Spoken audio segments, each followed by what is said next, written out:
dufite umwanzi witwa Satani, ariko tukagira n'umwanzi witwa isi.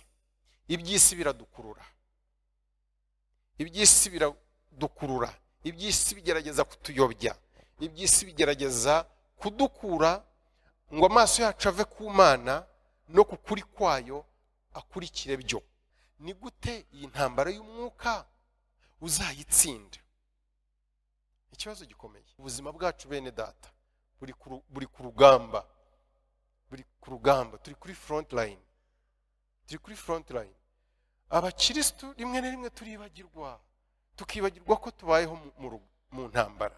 Wisuzume urebe niba ibyo wizera ibikuyobora koko ari ukuri, kandi ijambo ry'Imana niko kuri. Ibintu byinshi abantu baragenda bagakoyora ibintu bagafata, ariko tukabyizera bigasa naho ari ukuri, tukabyizera tukabigenderamo, tukanabivuga ati rimwe na rimwe tukanabeshya ati Bibiliya ivuga gutya, ugasanga icyanditswe cyarafashe kandi nta hantu cyanditse, cyangwa n'ibitari ibyo wenda bakotinga bavuga ngo ni Bibiliya ibivuga, ariko ugasanga imyemerere imitekerereze yacu ijyanye n'ibyo abantu bahora bavuga bitirira ukuri kw'ijambo ry'Imana kandi atariko.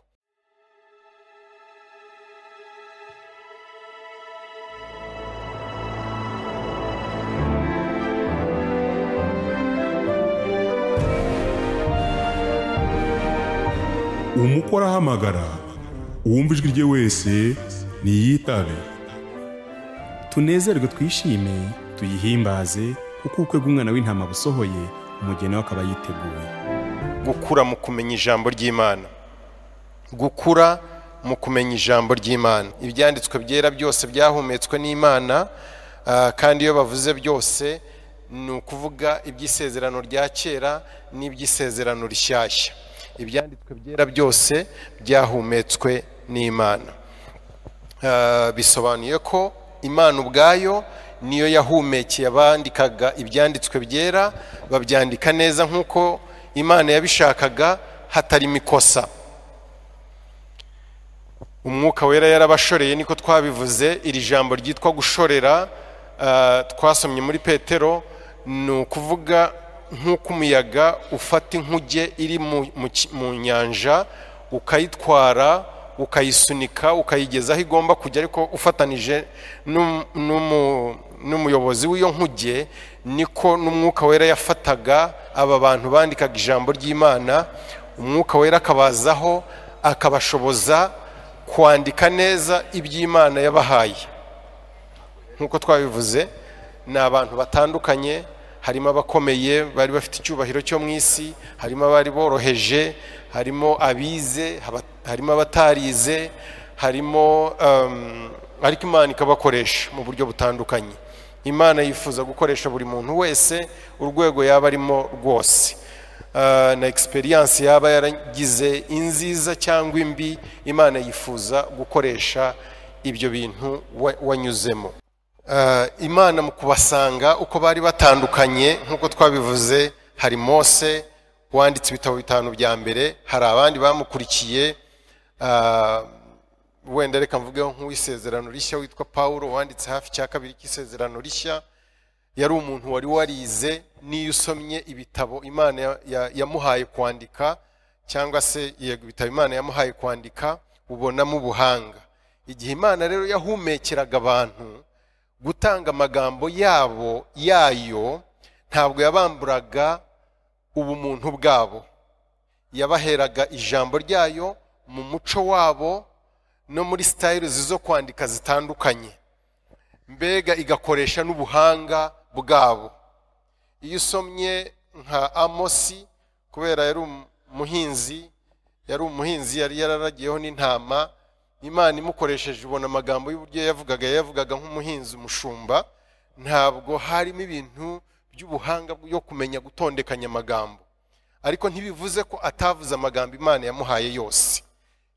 Uko yayamuhaye yarayavuze, ariko yavuga muri style ye, mu buryo bwe, nk'uko yari asanzwe, muri vocabulaire ze, mu magambo yari asanganywe ya gishumba, ya gihinzi, atarimo diplomase, ariko asohoza icyo Imana yamubwiye gutanga.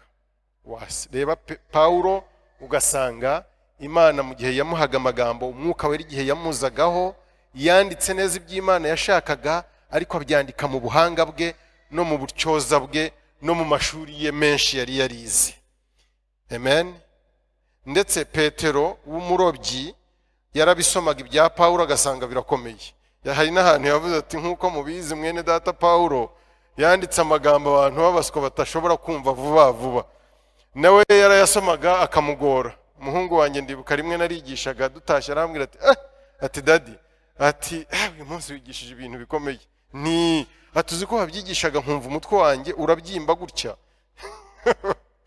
Petero nawe yasomaga ibintu bya Pawulo umutwe ukabyimba, ariko Imana ikoresha bose. Petero iramukoresha, Pawulo iramukoresha, Amos iramukoresha, Mose iramukoresha, ikoresha Luka w'umudokiteri wize uzi gukora research. Aravuga ati mu gihe yandikira Teofilo w'umunyacyubahiro nawe bakeka ko yari umuyobozi mu bwami bw'Abaroma, aramwandikira ati maze gukora investigation, maze gukora research yanjye, dore ibyo nabonye kandi koko bihuye neza n'ibyo baduhamirije babonye kuri Yesu abagendanye nawe. So Imana ikoresha abantu mu buryo bwabo, ntiyabambura ubumuntu bwabo, ntiyabambura vocabularies zabo, amagambo yabo bamenyereye gukoresha, ngo ivuga iti mwebwe muhindutse imashini ngiye kudikta mwandika ijambo kurindi nkuko ndibabwira. Oya, yababwiye icyo ishaka, bo bagishyira mu magambo yabo, baragisohora, baracyandika. Amen. Niyo mpamvu uzasanga umurobyi nka Yohana yandika ibintu bye biroroshye kubyumva, kandi urabisoma ukumva nawe uguwe neza, akavuga ati bana bato mukundane kuko utarakunda ntabwo arabona Imana. Ni ibintu bidasaba ubuhanga, ariko ibyo nabyo ni ijambo ry'Imana ryahumetswe n'Imana. Umwuka wera yaje kuri Yohana aramuhumekera, atanga iby'Imana yamuhaye nkuko Imana yabimuhaye. Ngire ngo twavuze ko ibyanditswe byera ari byo bidushyiriraho umurongo ku bijyanye n'imyemerere yacu ndetse n'ibijyanye n'imigirire yacu ya buri munsi. So ibyanditswe byera bidushyiriraho umurongo. Ntabwo ukwiriye kwizera ibinyuranije n'icyo ibyanditswe byera bivuga. N'imyizereriza idahuye n'ijambo ry'Imana ukwiriye kuyirejeta, ukayanga, ukayigizayo. Ntukwiriye kubaho ubuzima buvuguruza cyangwa bunyuranije n'ijambo ry'Imana n'ukuri kw'ijambo ry'Imana twamenye. Ubuzima bwawe bukwiriye kuba bugendana neza n'ijambo ry'Imana. Umurongo ngenderwaho rero ntabwo tuwushyirirwaho na institution, ntabwo ari abantu b'abahanga babyutse gusa ngo bandike batereka dushyireho ibyo abantu bazagenderaho ariko bivuye mu mitwe yacu. Oya, ni nayo mpamvu usanga hari amatorero amwe n'amwe yayobye kubera ko bubaha itegeko rivuye ibukuru ariko rishobora kuba rinyuranije n'ibyanditswe. Iyo rinyuranije n'ibyanditswe abantu barayoba. Ni ngombwa rero ko kumenya ko imyizerere yacu igengwa n'ijambo ry'Imana. Amen. Imyizerere yacu ikwiriye kuba igengwa n'ijambo ry'Imana. Imigirire yacu ikwiriye kuba igengwa n'ijambo ry'Imana. Wisuzume urebe ibyo witaga ko ari iby'ukuri, urebe koko niba ari ukuri. Ibintu byinshi abantu baragenda bagakoyora ibintu bagafata, ariko tukabyizera bigasa naho ari ukuri, tukabyizera tukabigenderamo, tukanabivuga ati rimwe na rimwe tukanabeshya ati Bibiliya ivuga gutya. Bibiliya iravuga iti utera intambwe 90, utera intambwe imwe nanjye ndatera 99 harya. Ugasanga icyanditswe cyarafashe kandi nta hantu cyanditse. Cyangwa n'ibitari ibyo wenda bakotinga bavuga ngo ni Bibiliya ibivuga, ariko ugasanga imyemerere, imitekerereze yacu ijyanye n'ibyo abantu bahora bavuga bitirira ukuri kw'ijambo ry'Imana kandi atariko. Wisuzume urebe niba ibyo wizera ibikuyobora koko ari ukuri, kandi ijambo ry'Imana niko kuri. Munyemerere nkomerezeho ku by'uyu munsi. Uyu munsi ndagira ngo turebere hamwe ishusho cyangwa amashusho amwe n'amwe Bibiliya ikoresha, Imana ikoresha, abakozi b'Imana banditse Bibiliya bakoresha mu kugaragaza ijambo ry'Imana. ni nka za symbole, mbega ni nk'amashusho, ni nka symbols bakoresha kugira ngo turusheho kubyumva neza. Urabizi abantu uburyo twaremwe dushaka ibintu bifatika bigaragara, bavuga ikintu ukahita ugishushanya kigahura n'icyo usanzwe uzi. Uyu munsi tugiye kuvuga kuri ibyo ngibyo. Kimwe muri aya mashusho cyangwa ibi bigereranyo by'ijambo ry'Imana ni inkota. Ndakeka ko atari ubwa mbere mwumvise ko ijambo ry'Imana rigereranywa n'inkota. Ijambo ry'Imana ni inkota. Abefeso ibice 6 umurongo wa 17. Abefeso ibice 6 umurongo wa 17 haravuga ngo mwakira agakiza kab'ingofero, mwakire n'inkota y'umwuka ariyo jambo ry'Imana. Imana ishimwe cyane. Mwakire agakiza kab'ingofero, mwakire n'inkota y'umwuka ariyo jambo ry'Imana. Ijambo ry'Imana ni inkota. Amen. Abaheburayo ibice 4 umurongo wa 12 haravuga ngo kuko ijambo ry'Imana ari rizima. Abaheburayo 4:12. Kuko ijambo ry'Imana ari rizima, rifite imbaraga kandi rikagira ubugi buruta bw'inkota zose, rigahinguranya ndetse kugeza ubwo rigabanya ubugingo n'umwuka, rikagabanya ingingo n'umusokoro, kandi rikabangukira kugenzura iby'umutima wibwira ukagambirira. Ijambo ry'Imana barigereranya n'inkota ifite ubugi bw'impande zombi. Ijambo ry'Imana ni inkota. Bwira mugenzi wawe uti ijambo ry'Imana ni inkota.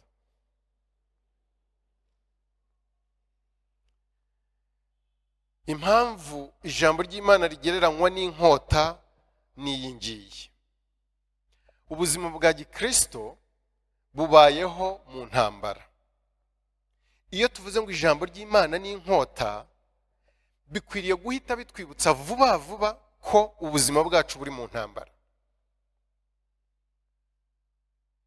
Ubuzima bwacu ni urugamba. Ubuzima bw'umukristo ni uguhangana n'imbaraga z'umwijima, ni uguhangana na Satani, ni uguhangana n'isi, ni uguhangana na kamere. Iyo ijambo rivuze, ibyanditswe bivuze ngo ijambo ry'Imana ni inkota, mu mutwe wawe hahite haza vuba vuba icyo inkota ikora. Iyo igihe Paulo yagereranyaga ijambo ry'Imana n'inkota hano mu Befeso 6:17 yavugaga ku bijyanye no kwambara intwaro z'umwuka mu rugamba turimo rw'intambara yo mu mwuka. Igihe yavugaga inkota yayigereranyaga n'inkota abasirikare b'Abaroma bagiraga. Abagiriki bayitaga makayira. Makayira yari inkota ngufi, ariko iyo umusirikare yabaga yifite yashoboraga gukora icyari cyo cyose. Ari ukurwana mu buryo buri offensive, ari no kurwana mu buryo buri defensive. Yashoboraga kuyikoresha. Yari yoroshye kuyikaraga kubera ari ngufi, atari bya bindi birebire cyane bafatira mu kirere. Babize hari birebire bagira batya, niba mujyamo babona babikoresha, kuzakigarura kikakugora kubera uburebure bwacyo. Cyangwa umubisha akaba yagikubitira hariya atakwegereye. Ariko iyi ngiyi iyo wabaga uyifashe, kuko yabaga ari ngufi, iyi makayira kuko yabaga ari ngufi kandi yashyizemo ikiganza cye kinjiyemo, yarayizunguzaga aho ashaka hose, ikamufasha kurwana urugamba. Igihe Paulo yandikaga rero avuga ngo mwakira agakiza kab'ingofero, mwakira inkota y'umwuka ariyo jambo ry'Imana, yayigereranyaga n'iyi nkota umusirikare w'Umuroma yabaga afite. Nawe urabyumva. Iyo bavuze umusirikare w'Umuroma, iyo bavuze umusirikare, uhita utekereza intambara, uhita utekereza uburinzi, uhita utekereza ko abereyeho kureba ko umutekano udahungabana. So iyi nkota itwibutsa ko turi mu ntambara. Ijambo ry'Imana niyo nkota yacu, irwanya umwanzi mu buryo bwo kumwataka, ariko iranaturinda. Muribuka igihe Yesu yakuraga inkota y'umwuka, igihe Satani yamushukaga, Yesu yarayikuye. Ni nko kuyifata ahantu yari iri, ukayikura, ukayimutikura, umutikura ijambo, uti handitswe ngo. Icyo gihe Yesu yayikoreshaga mu buryo buri offensive, yarwanaga n'umwanzi. Ariko ijambo ry'Imana ni n'inkota iri defensive, iturinda. Iyo umuntu yuzuye ukuri kw'ijambo ry'Imana, niyo ataba ari muri iki gitero kiri direct cy'intambara y'umwuka, iri jambo yibikiye mu mutima we riramurinda. Ikinyoma cy'umwanzi kiraza, cyajya kumukubita kigasanga yuzuye ukuri, ikinyoma kigafata ubusa kikamurinda. Niyo mpamvu twigisha abakristo. Kera twagiraga inka, kera ubwo ndavuga iwacu ntaragira iwanjye, twagiraga inka, umusaza yarazifite, twagiraga ikiraro zararagamo. Iyo wagira ngo inka zitaza kurara zirya imyaka y'abaturage, waraziragiraga zigahaga. Iyo zahagaga zagumaga mu rugo, mu kiraro cyazo. Ikindi, icyo kiraro cyabaga cyubakiye, ndetse nijoro twajya kuryama tukugarira, tugashyira imyugariro ku marembo kugira ngo inka zitaza gucika zigasohoka. Iyo twigishije abantu ijambo ry'Imana nk'uko tukabasobanurira, ni nko kubaka urugo rubakikije. Reka dukoreshe imvugo y'iki gihe ne kubajyana mu bya kera. Ni nko kubaka clôture ikikije abanyamugi, abana bawe, abo mu rugo iwawe, ukamenya ngo umutekano urahari ku nzu yanjye. Wanashaka kugashyiraho amacupa niba bakiyashyiraho simbizi, ntabwo bakiyashyiraho. Ariko kwigisha abantu kuri bakamenya ijambo ry'Imana ni nko kubaka urukuta, clôture ibarinda ibitero biturutse hanze, ariko ikabarinda no kuraruka bagenda nabo. So ijambo ry'Imana iyo ryuzuye mu buzima bw'abantu riba riri defensive, rirabarinda. Usibye no kuba offensive ryataka umwanzi, ariko riranabarinda. Imana ishimwe cyane. So ijambo ry'Imana rigereranywa n'inkota.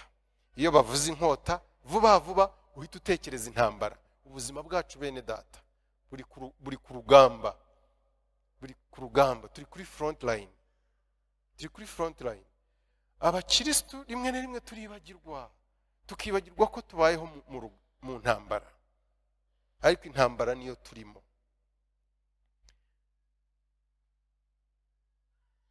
Niba rero ijambo ry'Imana ritagwiriye muri wowe, niba udakuze mu kumenya ijambo ry'Imana, ni gute iyi ntambara y'umwuka uzayitsinda? Ikibazo gikomeye. Muri twebwe hari umuntu ushaka gutsindwa, icyakora niyo waba utabishaka, wenda ngo wumva ubishaka gutsindwa, ariko udasoma ijambo ry'Imana, utumva ijambo ry'Imana, utiga ijambo ry'Imana, utamemoriza ngo ufate mu mutwe ijambo ry'Imana, ngo ijambo ry'Imana uribeho, mbega we kuryumva ngo urisigaho, ahubwo ugatangira gukora ibyaryo. Niba udakora ibyo ngibyo, ubishaka utabishaka, urugamba ruzagutsinda.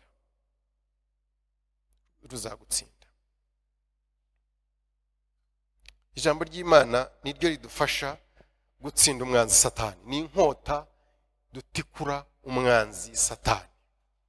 Ijambo ry'Imana ni inkota turwanisha mu rugamba turwana n'isi.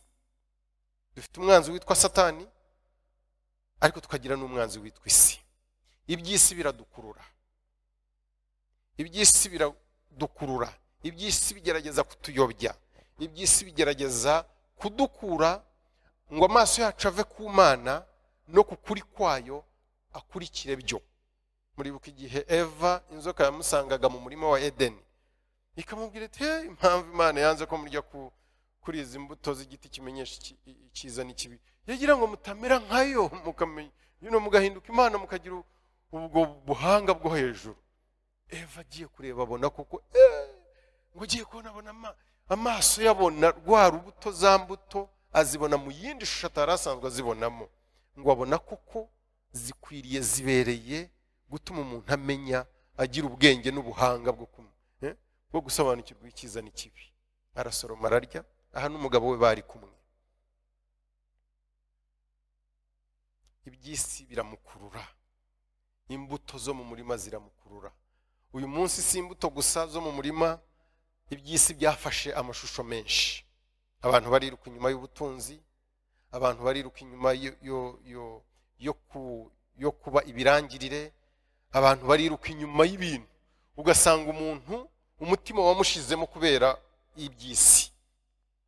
Iyo udafite ijambo ry'Imana, iyo ritagwiriye muri wowe, nta kikubuza kwiruka ku by'isi. Ariko iyo ijambo ry'Imana ryuzuye muri wowe, riyobora imigendere yawe, riyobora imitekerereze yawe, riyobora ugufata ibyemezo kwawe, ntabwo iby'isi bigukurura ngo ubyemerere, urabitsinda. Ijambo ry'Imana ni inkota idufasha no gutsinda kamere yacu. Kamere nayo ni umwanzi.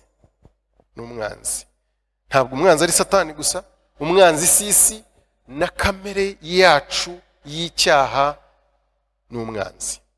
Igihe twakizwaga, tutarakizwa twari dufite kamere imwe, kamere yo gukunda ibyaha gusa.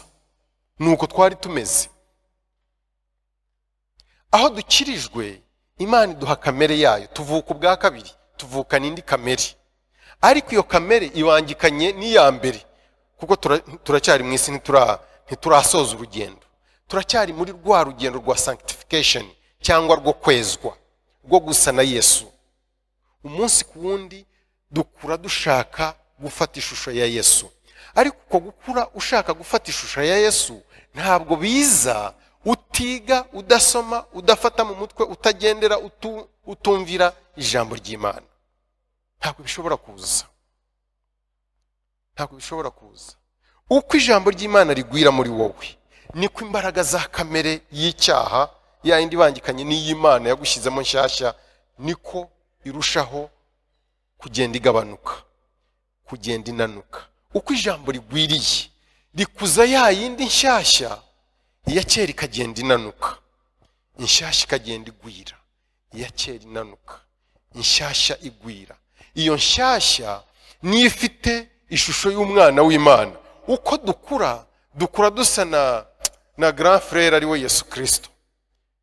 Iyo shusho Imana yadushyizemo ni ishusho yayo. Mbega ni ukugarura ya yindi yapfuye mu gihe yangiritse mu gihe cyo muri Edeni. Urabizi ko Imana yaturemye mu ishusho yayo kugira ngo duse nayo. Iyo ijambo ry'Imana ritagwiriye muri wowe, kamere ya kera ikomeza kuganza, ikomeza gukura, ikomeza kubyibuha, amaherezo ikanabyiga ya yindi nshyashya. Igihe twakiriye umunsi twavukaga ubwa kabiri, ikayibyiga kugeza igihe inanutse, tugasanga umuntu yahindutse nk'uko yari ameze atarakizwa. Tukibaza ariko kanaka byagenze biti? Naho ijambo ry'Imana ryarabuze muri we. Turaza kubireba mu kanya yuko ijambo ry'Imana ari n'ibiryo. Iyo kamere nshyashya itagaburirwa, muratekereza ko yakura ite? Ntabwo ishobora gukura. Ijambo ry'Imana ni inkota. Twe kuva kuri icyo kigereranyo, ijambo ry'Imana ni inkota. Bwira mugenzi wawe uti ijambo ry'Imana ni inkota.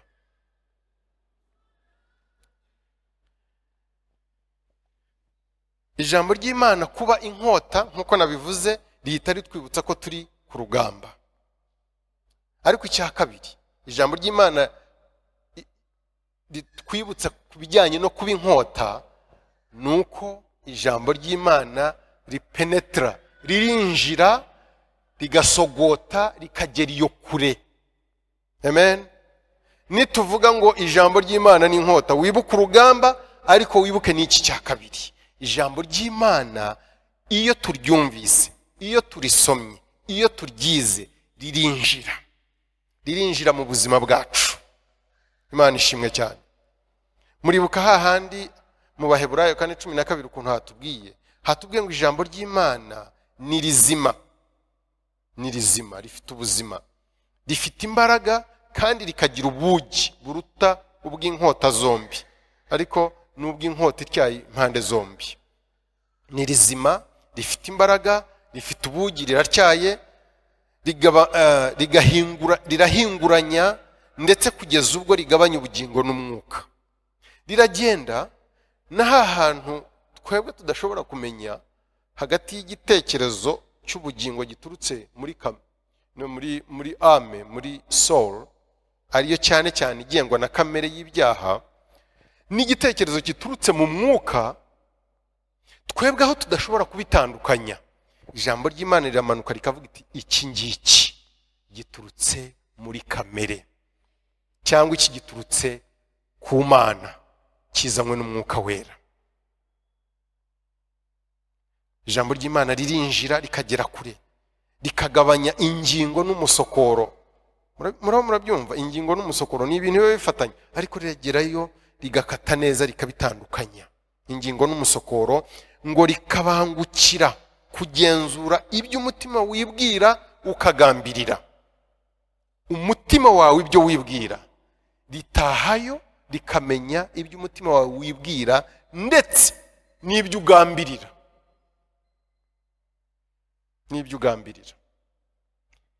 Iyo tuvuze ngo ijambo ry'Imana ni inkota, ujye wibuka penetration, kwinjira, riracengera, rirahinguranya, niko bavuze mu Baheburayo, rirahinguranya. Ndabizi ko Abanyarwanda dukunda privacy, dukunda ubuzima bwacu, ntidushaka umuntu twinjirira. Ni nayo mpamvu kera iyo Abanyarwanda bubakaga inzu n'ubuzima butarahinduka, bafataga imiyenzi bagakikiza inzu zabo kugira ngo batazaca hari umuntu akababona barya. Ntabwo dushaka umuntu twinjirira mu buzima bwacu. Privacy turayikunda, ariko ijambo ry'Imana nurisoma ukaryumva, ukarisoma, ukaryiga, ukaritekerezaho, ukaryibwiraho, ukarifata mu mutwe, iri ryo rizakwinjirira, ntabwo uzariheza inyuma. Rizinjira mu buzima bwawe, rigere mu mwuka, rigere mu bugingo, rigere mu misokoro, rigere mu magufwa, ahantu hose rihazenguruke, rikugenzure. N'ibyihishe muri wowe abantu batazi ribishyira ahagaragara, wumve umeze nk'uwambaye ubusa, kuko ryakugenzuye, ryakurondoye. Imana ishimwe cyane. Murabizi ukuntu twiruka inyuma y'abahanuzi, ubwo nanjye nishyiremo ariko kugira ngo mbagushe neza abiruka inyuma yabo. Murabizi ukuntu twiruka inyuma y'abahanuzi, ushaka ngo kurondore, akubwire, yinjire mu buzima bwawe, kandi usize ijambo ryinjira rikagerayo, rikayungurura, rikatandukanya, rigashyira ku ruhande ibidakwiriye, ibizima rikabigaragaza. Uriruka inyuma y'abahanuzi kubera iki? Ko abenshi muri bo nta n'ijambo bafite. Abenshi muri bo nta n'ijambo bafite. Ijambo ry'Imana ni inkota. Iyo tuvuze inkota bivuze urugamba. Ni gute uzatsinda urugamba utibikiye ijambo ry'Imana mu mutima wawe, udakuze mu kumenya ijambo ry'Imana? Ni gute uzabasha gutandukanya iby'umwuka n'ubugingo udafite ijambo ry'Imana muri wowe?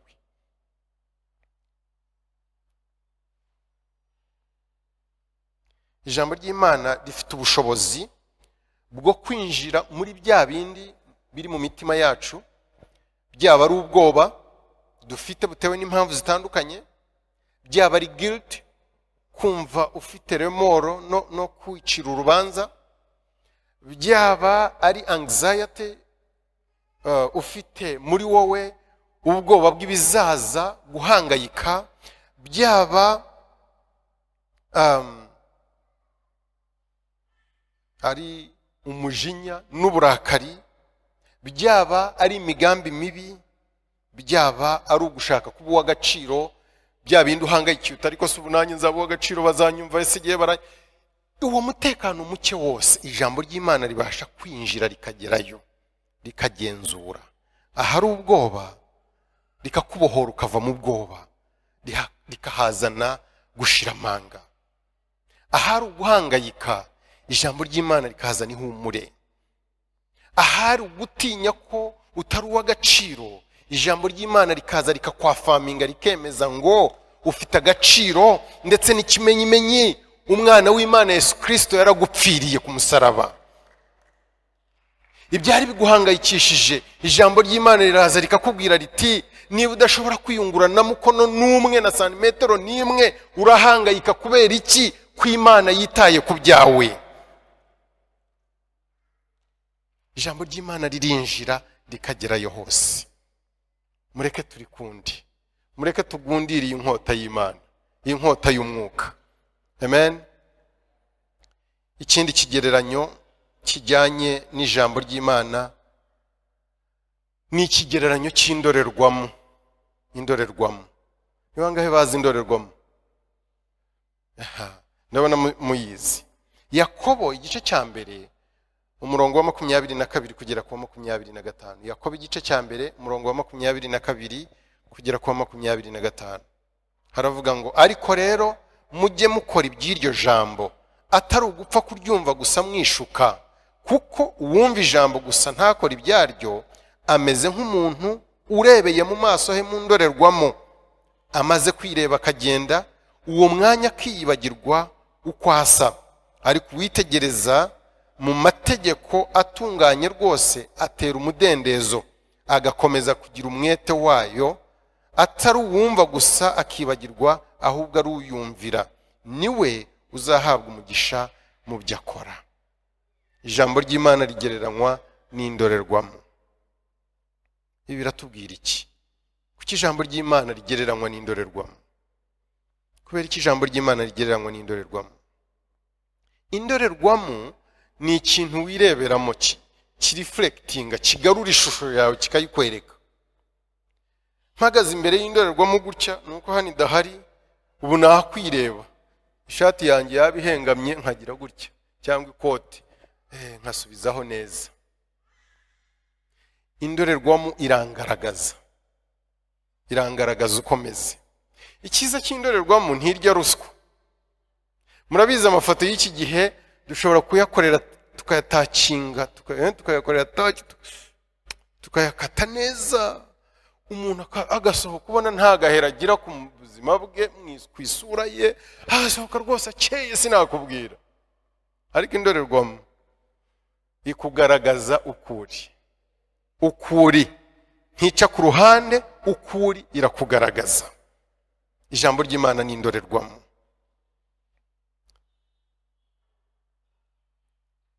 Bibiliya igaragaza uwo ndi we neza, kandi impamvu igaragaza uwo ndi we neza si ukugira ngo niba hari ibindi ho bitari byiza, si ukugira ngo nicwe n'ipfunwe, si ukugira ngo Imana ivuge iti wibonye se, wibonye Daniel, wibonye ubwo uribona ndebera, oya, ahubwo no kugira ngo ninibona uko ndi koko. Ijambo ridaciye ku ruhande rikangaragaza nk'uko indorerwamo ingaragaza. Ninibona nkabona afite ikizinga hano kidakwiriye kuba gihari, nihutire kugikuraho. Kandi uburyo bwo kwihutira kugikuraho ijambo rirabitubwira. Riratubwira ngo umuntu ntagwa mu cyaha, yihutire kwihana, kuko Imana niyo kwizerwa, izatwezaho icyo gicumuro cyacu. Amaraso ya Yesu arahari kugira ngo icyo gicumuro cyatugiyeho kiduhanagurweho. Ntabwo ari ukugira ngo twicwe n'ipfunwe, ntabwo ari ukugira ngo twicwe n'agahinda. Hari umuntu umwe muri Bibiliya, muramuzi, Yuda. Yuda yaragiye agambanira Yesu. Amaze kumugambanira ngo aricuza. Ijambo ry'Imana ntabwo rikora nk'indorerwamo ngo ritugaragaza abo turi bo, noneho niturangiza kwibona ngo twicuze gusa, twakira agahinda katugwiremo, wenda n'ibinarengaho dufata icyemezo kitari cyo nk'uko Yuda yagifashe. Ntabwo ari ijambo ry'Imana riba rigamije iyo ritugaragaza. Yuda amaze gukora icyaha cyo kugambanira Yesu, Bibiliya iravuga ngo yaragiye afata ya mafaranga yari yamugurishijemo ayasubiza abayamuhaye. Aho kwihana ngo asabe Imana Data imbabazi, niba na Yesu akiri muzima yihutire, atarapfa ku musaraba, yihutire kumusaba imbabazi. Icyo Yuda yakoze ni iki? Yaragiye ariyahura, arimanika. Bibiliya iravuga ngo agwa yubamye, acuritse umutwe, n'amarara asandara. Yapfuye nabi urupfu rubi. Ntabwo ijambo ry'Imana ribereyeho ritugaragaza si ukugira ngo twiyange, twiyahure nk'uko Yuda yiyahuye, ni ukugira ngo twihane. Kandi imbabazi z'Imana zirahari, imbabazi z'Imana zirahari. Niba uri hano ijambo ry'Imana hakaba hari icyo rikuvugaho, ntuheranwe n'agahinda, ahubwo ubyaturira Imana, usaba imbabazi, kandi wiyemeje kureka, imbabazi z'Imana zirahari. Amaraso ya Yesu arahari kugira ngo akweze. Icyiza cy'indorerwamo ntabwo itugaragaza uko turi gusa, ahubwo ikora nanabyita ngo ni nka dual reflection. Ishobora no kugaragaza abantu babiri. Reka mbaho urugero. Hari ubwo uri nko kwireba nko mu rugo, akana kakaza kahagarara iruhande rwawe. Ntimujya mwireba mu ndorerwamo utwanyu twaza. Iyo gahagaze iruhande rwa dadi cyangwa mami kireba, karireba nawe kakamubona hariya kakavuga nanjye ni nkura nzamera nka dadi, nzambara nkawe, nzisiga nzogosha nkawe, nzisiga nka mami. Nayo mpamvu ngira ngo utwana tukobwa dutinda cyane, ko tubyiga hakiri kare. Tubyiga hakiri kare, ntabwo dutinda kubyiga, ko tuba twabonye bama mu buryo babigenza. So ijambo ry'Imana naryo rikora nk'iyi ndorerwamo. Iyo turirimo ntabwo ritwereka twebwe twenyine, ariko ritwereka na Yesu Kristo muri ryo. Imana ishimwe cyane. Imana ishimwe cyane. Iyo somye ijambo ry'Imana usangamo Yesu, ukabona uko yari ameze, ukabona umutima we, ukabona imigambi ye, ukabona guca bugufi kwe, ukabona urukundo rwe, ukabona kwihangana, ukamubona, uhuriramo na Yesu. Imana ishimwe cyane. Imana ishimwe cyane. Iyo duhuriyemo na Yesu rero, nubwo twebwe wenda tuba turiho ubusembwa tutaragera ku kigero nk'ike, ariko turavuga ati nanjye ngiye gukura nkura ngana kuri iki kigero cya mukuru wanjye witwa Yesu. Imana ishimwe cyane.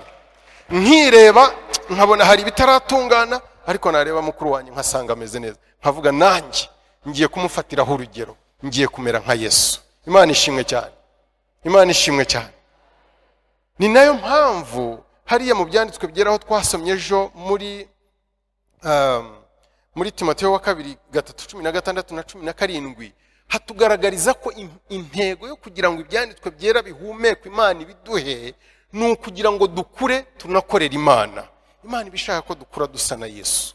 Yesu niwe rugero rukwiriye, kandi aho tumusanga ni mu ijambo, kuko ijambo ni indorerwamo. Nibonamo ariko nawe nkamubona, nkuriramo nanjye mu ndorerwamo. Iyo mpagaze imbere yayo gutya ijambo ry'Imana ndisoma, ndyibwiraho, nditekerezaho, nibonamo. Nkavuga Daniel, hano hantu ntabwo uhagazemo neza, hano hantu ukeneye guhindura. Ariko si mpindura nigereranya na Pastor David.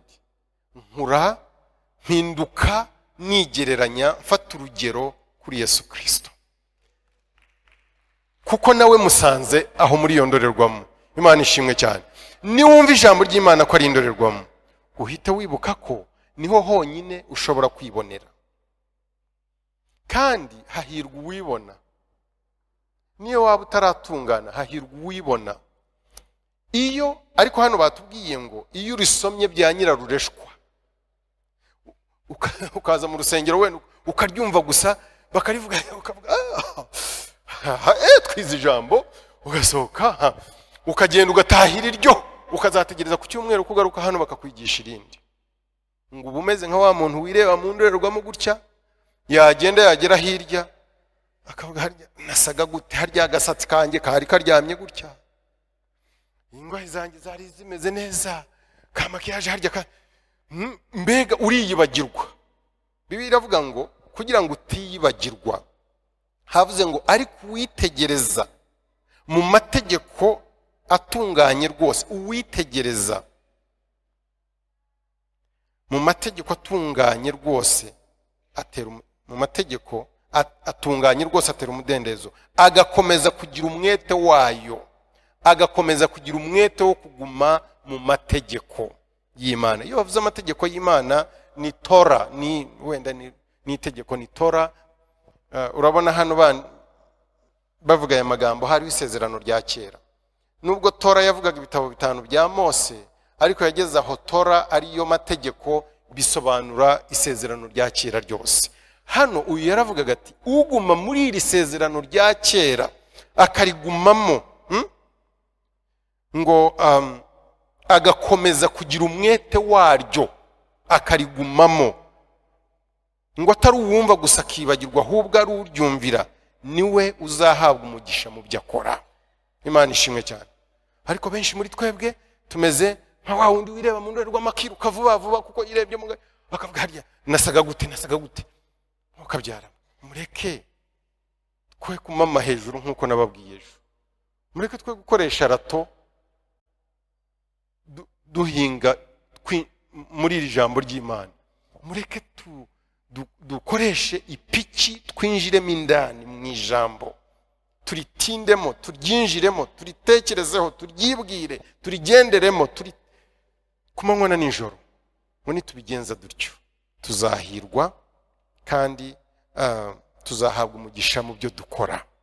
Iryo ni naryo sezerano Imana yahaye Yosuwa igihe Mose yari amaze gupfa. Iramubwira iti aya mategeko ngutegeka nuyafata ukayagumamo ukayibwira ijoro n'amanywa uzahirwa mu byo ukora byose.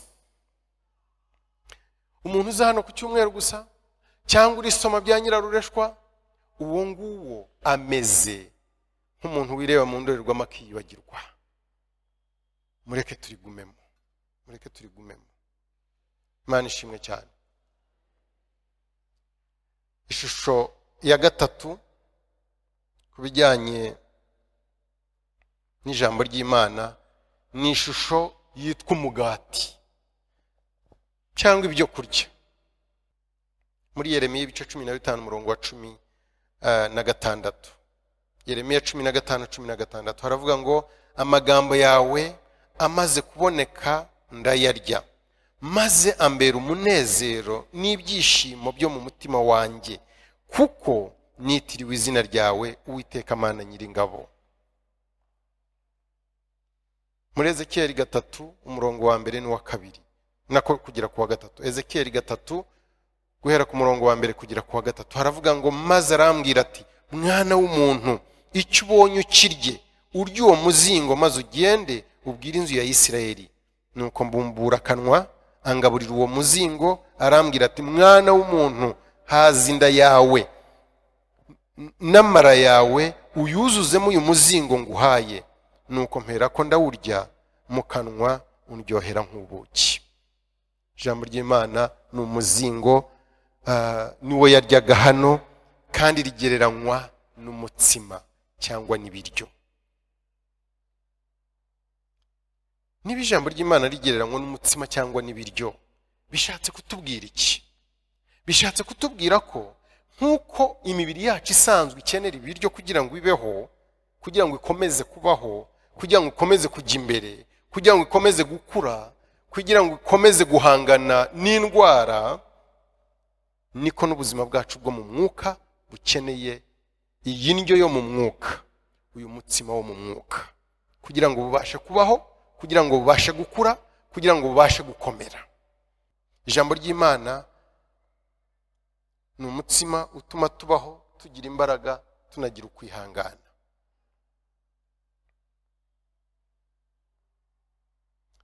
Iyo ibyanditswe bivuze ngo ijambo ry'Imana ni umutsima, biba bivuze ko biba bitwereka ko iri shusho cyangwa iyi shusho y'umutsima ibitwereka ko ibya hano mu isi bidahagije. Ndabizi ko bigoye kubihuza, ariko iki gishushanyo gishushanya ijambo ry'Imana ko ari umutsima kiba kitwereka ko ibyo mu isi bidahagije. Ntabyumvise?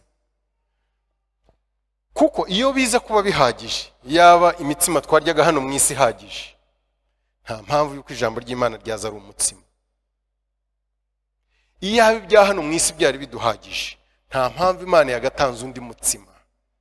Ariko noneho ntibihagije, niyo mpamvu Imana ivuga ngo ijambo ryayo ni umutsima, turirye.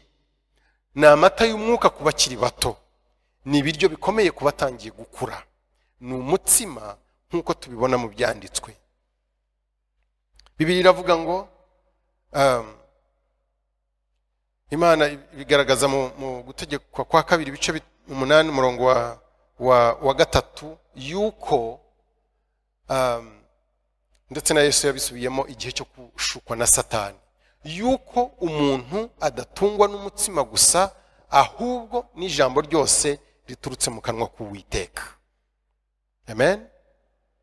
Iyo ibyanditswe bivuze ngo ijambo ni umutsima cyangwa ni umugati cyangwa ni ibyo kurya, ni indyo, biba bivuze ko ibya hano mu isi bidahagije, dukeneye ibindi biryo bidutunga tukabaho ubuzima Imana ishaka. Iyo tutabibonye tukatahira ibyo mu isi gusa, tuba tubuze ikintu gikomeye, ndetse no mu buryo bw'umwuka dushobora guhungabana, tukarwara, tugapfa, cyangwa tukaba abanyantege nke, abantu bahora ari abanyantege nke, kuko ijambo ry'Imana ritagwiriye muri twebwe. Mureke turye ijambo ry'Imana, umutsima Imana yaduhaye, duhage, tugire ubuzima, duhagarare tudahungabanywa n'umuyaga w'imyigishirize y'uburyo bwose, duhame kubera ko twariye ijambo ry'Imana. Ikindi, iki gishushanyo cy'uko ijambo ry'Imana ari umutsima kitwibutsa nuko ijambo ry'Imana atari, nkuko nabivuzeho, atari ikintu cyo kupfa kumva rimwe, kumva ku cyumweru, cyangwa ukavuga uti reka nsome muri umusomyi ni mwiza nko muri devotion ugasoma, urabona baba barabyoroheje, babidukoreye umusomyi bawukoze baba barabyoroheje, buri kintu cyose barakigushyiriye hariya, ugasoma ukavuga ubu si inkuru itubwiye iki, ni iki kibi twakwirinda, n'ibindi ukarangiza ukagenda. Ni byiza rwose, ibi bintu ni byiza by'umusomyi cyangwa devotion zindi, ariko ntibihagije, ntabwo bihagije. Dukeneye kwiga ijambo ry'Imana mu buryo bwimbitse, niyo mpamvu rigereranywa n'umutsima. Iyo uriye umutsima urawakira mu kanwa, ugatapfuna,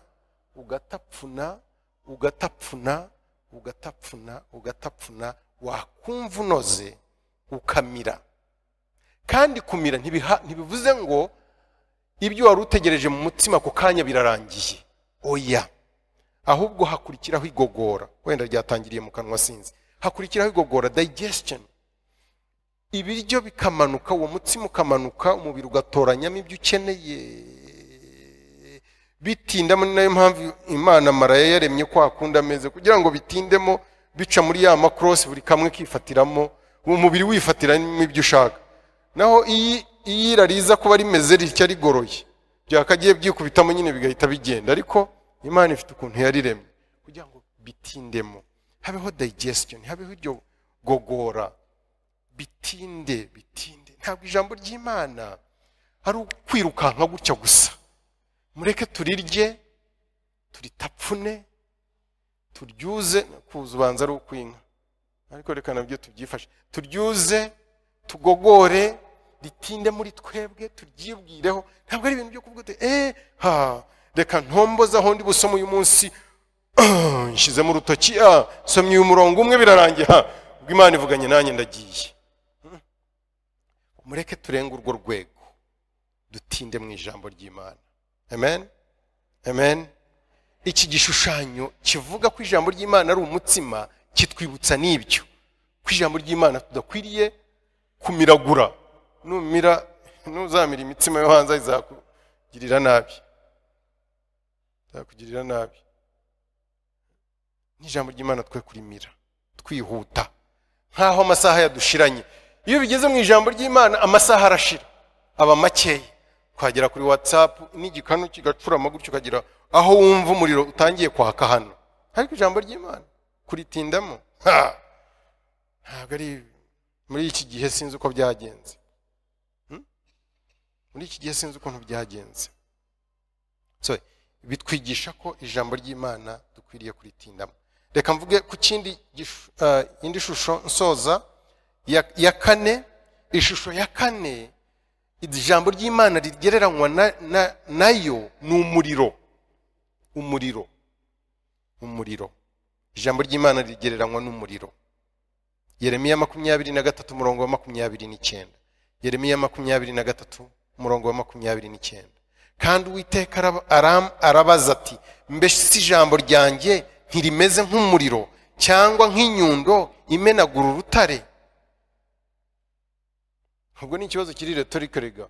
Ubwo igisubizo ni yego, rimeze nk'umuriro, rimeze nk'inyundo imenagura urutare. Yeremiya 20 umurongo w'9. Yeremiya 20 umurongo w'9. Kandi iyo mvuze nti sinzamuvuga, haba no guterurira mu izina rye, mu mutima wanjye hamera nk'aho harimo umuriro ugurumana ukingiraniwe mu magufwa yanjye, simbashe kwiyumanganya ngo nyabike. Uwo ni Yeremiya wavugaga ati, iyo nanze gutanga ijambo ry'Imana yampaye kurisohora ngo ndihanure nditange, njya kumva nkumva rimeze nk'umuriro muri jyewe, rirantwika, na resista nkumva pe rigiye kumaraho. Ijambo ry'Imana ni umuriro. Yeremiya 23:29 niho navuze, na 20 umurongo wa 9. Ijambo ry'Imana ni umuriro. Ijambo ry'Imana ni umuriro. Iki gishushanyo cy'uko ijambo ry'Imana ari umuriro kitwigisha iki? Iki gishushanyo cy'uko ijambo ry'Imana ari umuriro kitwigisha iki? Umuriro, bimwe mu byo ukora harimo gutuma abantu basusuruka.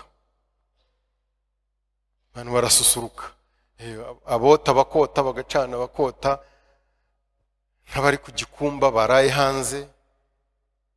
Umuriro urakomeza cyangwa ukoroshya ibyuma, ukayenza se ibyuma cyangwa amabuye y'agaciro. Umuriro utwika umwanda, ibintu bidakwiriye, ibintu by'imicafu. Ni nayo mpamvu ubona iyo abantu batongoye mu murima batwika, cyangwa iby'umwanda babitwika. N'amabuye y'agaciro niko numva sindayagira, ariko iyo birebye muri furnace banyuzamo, ubona banyuzamo kugira ngo umwanda ufashe kuri ayo mabuye ushye, hasohokemo ibuye rizima ry'agaciro. Niba ari zahabu, isohoka ari zahabu, ibifatiyeho bitari yo byahiye byavuyeho. Umuriro ikindi ukora, uratwika. Ikindi ukora, urateka, ukadufasha kurya. Ijambo ry'Imana rero kuba rigereranywa n'umuriro, nuko ijambo ry'Imana iyo riri muri twebwe riradususurutsa, turasusuruka. Abantu bari bakonje mu mwuka bagasusuruka. Iyo ijambo ry'Imana rije mu buzima bwawe rikagwira, uwari ukonje mu mwuka arasusuruka. Bibiliya tugaragariza ko Imana idakunda abakonje, idakunda akazuyazi. Hitamo ukonje, usibye ko idakunda ukonje kuko bagiye kurimbuka, ariko ntinakunda n'akazuyazi. Ibishaka ushyushye, niba ngabe bashaka gushyuha hano. Ijambo ry'Imana ni umuriro. Niba mushaka gushyuha rigwire muri mwebwe, rizabasusurutsa, ubu bukonje buvemo. Ijambo ry'Imana ni umuriro uhindura umutima, uratwika umutima wari urimo ibibi bikavamo, inkamba zikakuvamo, ibidakwiriye Imana idashima bigasohokamo, bigashya, hagasigaramo iby'Imana ishima. Imana ishimwe cyane. Ijambo ry'Imana kuba rigereranywa n'umuriro, nanone bivuze judgment, ni jugement, ni nk'urubanza. Mbega ijambo ry'Imana rikora nk'umucamanza. Iyo ryinjiye mu mutima wawe, riragusomera, rikakwereka ibyaha ibi niburegwa, riragusomera. Ni umucamanza. Ntabwo riba rigucira urubanza nk'uko nabivuze kugira ngo wihebe, utsindwe, urimbuke, ahubwo aba ari ukugira ngo wihane mu gihe ryaguciriye urubanza. Umuntu utihannye ijambo ry'Imana ryamuciriye urubanza, mfite ubwoba kuzategereza gucirwa urubanza n'Imana, kandi urwo rubanza rwo ku munsi wa nyuma ntabwo ari rwiza. Niba ijambo ry'Imana rikoze nk'umucamanza uyu munsi, mureke twemere icyo umucamanza cyangwa se umushinjacyaha aturega, tucyemere, twikiranure n'umucamanza, twihane, dusabe imbabazi. Ibyo nitubikora tuzaba twirinze rwa rubanza ruzaza nyuma. Ariko nitubyanga, urabyumva nawe iyo biganisha. Nsoza ijambo ry'Imana muri ya mirongo twasomye Yeremiya 23:29 haduhaye indi shusho y'ijambo ry'Imana, yuko ijambo ry'Imana ari inyundo. Inyundo, vuga uti inyundo. Ndabiza inyundo abantu benshi ntabwo muzitunga, zifitwe n'abafundi cyane cyane. Iyo uvuze inyundo uhita utekereza umufundi, siko biri? Ijambo ry'Imana ni inyundo. Ijambo ry'Imana rirubaka, ariko mbere yo kubaka riranasenya. Ibidakwiriye rirabisenya, bakaryifashisha mu kubaka ibikwiriye. Imana ishimwe cyane, Imana ishimwe. Ijambo ry'Imana rikwiriye kuba risenya buri gitekerezo cyose kidaturutse ku Mana. Ijambo ry'Imana rikwiriye gusenya buri myemerere yose itari ijyanye n'ijambo ryayo ry'Imana. Ijambo ry'Imana rikwiriye kuba rikubita rigasenya buri gitekerezo cyose cyishyiriye hejuru kurwanya kumenya Kristo. Ijambo ry'Imana rikwiriye kuba risenya buri kintu cyose kitanezeza Imana. Ariko nanone ijambo ry'Imana rikwiriye kuba ryubaka imitekerereze y'Imana muri twebwe, ryubaka kamere y'Imana muri twebwe, ryubaka ibitekerezo by'Imana muri twebwe, ryubaka urufatiro rukomeye aho ubuzima bwacu bwa Gikristo bukwiriye kuba buhagazeho.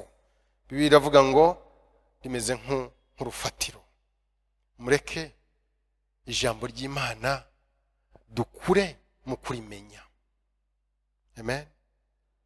Niturimenya nk'inyundo, tukarimenya nk'umuriro, tukarimenya nk'umugati, tukarimenya nk'indorerwamo, tukarimenya nk'inkota, rizakora akazi gakomeye mu buzima bwacu, kandi tuzakura mu kumenya ijambo ryayo. Imana ibaha umugisha. Reka dusenge. Mana, turagushimiye, tuguhaye iki cyubahiro, wakoze kutuzanira ijambo ryawe Mwami. Mwami, ibi ubu bitwibutsa atari ukugira ngo turyoherwe, twumve, tuvuge tuti yo twize, ahubwo Mwami, ubu ushaka ibyo twumvise dushyire mu bikorwa, twe kuba bumva gusa, ahubwo tuba bumva bakanakora iby'iryo jambo. Fasha buri muntu wicaye hano Mwami, kugira ngo akore ibyo yumvise hano, mu izina rya Yesu. Amen.